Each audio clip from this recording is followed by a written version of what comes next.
The beginning, God opened with creation. He made everything, the sky, the earth, the animals, and people.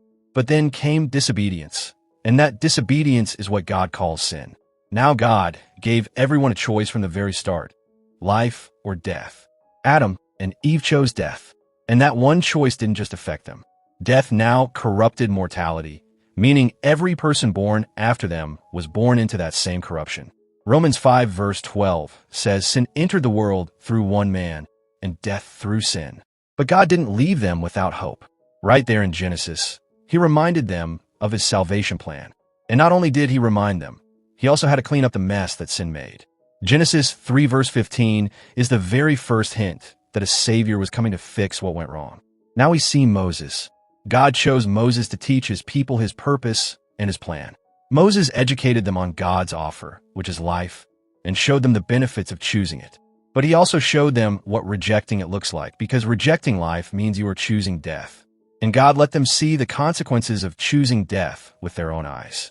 Deuteronomy 30 verse 19 records God saying, "I have set before you life and death.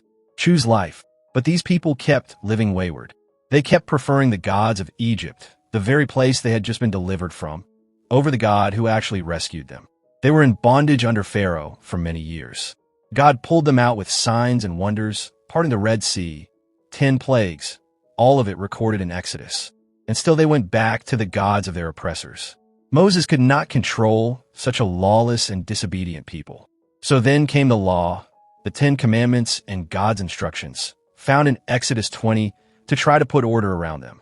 But rather than fix them, the law made them hypocrites. They only sinned in private, but they judged those who sinned in public as though they themselves were sinless.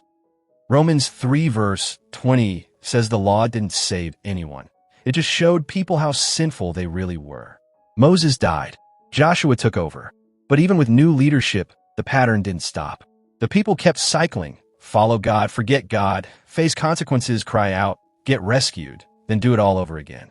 The book of Judges shows this cycle repeating over and over. Yet through all of it, God kept reminding them of His promise to Abraham. Genesis 12 verse 3, that through Abraham's family, all nations of the earth would be blessed. That promise never expired. God was still working His plan, even when His people kept walking away from it. So God kept raising up prophets. Isaiah, Ezekiel, Jeremiah, they kept prophesying. And what were they prophesying about? God's salvation plan for man. They weren't just warning people to behave, they were pointing forward. They were saying the solution is coming. Isaiah 53 describes someone who would be wounded for the people's sins, carry their punishment, and make them right with God. Written hundreds of years before Jesus was born. Isaiah 7 verse 14 says a virgin would have a son. The prophets kept the promise alive and kept pointing to what was ahead. Then the New Testament opens in Matthew. Chapter 1 starts with a family line, the descendants of Jesus going all the way back to Abraham. Matthew is making it clear from the first page. This is the one the prophets talked about. And Matthew still makes reference to sin and now emphatically calls Jesus the promised Savior. Jesus raised up disciples and began teaching them about the Father. And what did He teach from? The Old Testament, because the Old Testament was the Bible of those days.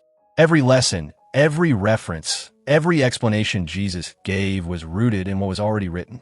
John 5 verse 39 records Jesus saying the scriptures testify about me. He also made it clear that He was the chosen one. He told them plainly that His death and resurrection was going to be the justification for man's sin, the full payment, the solution to what Adam and Eve started back in Genesis. He did sign after sign, wonder after wonder. Yet many still did not believe Him, and their unbelief was disobedience. The same disobedience that started in the garden. John 3 verse 16 explains it plainly.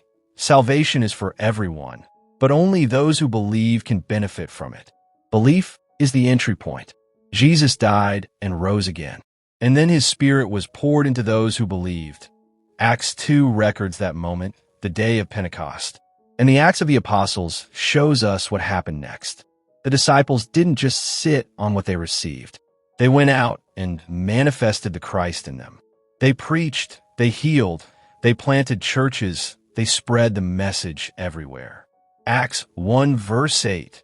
Jesus had told them they would be his witnesses to the ends of the earth. That's exactly what they did. Then Paul. In the New Testament, Paul did an exhaustive explanation of everything the disciples had learned and been taught, from the Old Testament teachings all the way through to Jesus and what he accomplished. He connected every single dot. Romans breaks down the sin problem and God's solution through Jesus. Galatians 3 explains how Abraham was saved by faith, and that we are saved the same way, by faith, not by following rules. Ephesians 2 verses 8 to 9 puts it simply. It is by grace you have been saved, through faith. It is the gift of God. Paul took what Moses taught, what the prophets said, and what Jesus fulfilled, and laid it all out so clearly that nobody had an excuse to be confused anymore. And the story ends in Revelation. Jesus returns. Evil is finished. Death is destroyed permanently. Revelation 21 verse 4 says God will wipe away every tear, and there will be no more death, no more pain, no more mourning. The same choice God put before Adam and Eve in the garden, life or death, comes to its final conclusion. And for those who chose life through Jesus, it is total, permanent, unending victory. The whole Bible from Genesis to Revelation is one story. God made people. People chosen. Death entered. God promised to fix through the prophets. He sent Jesus. Jesus paid the price with his death and proved it with his resurrection. The Spirit was poured out. The message went to the world through the disciples. Paul explained it all, and it ends with God winning completely. The choice is still the same one that was always on the table, life or death. Choose life.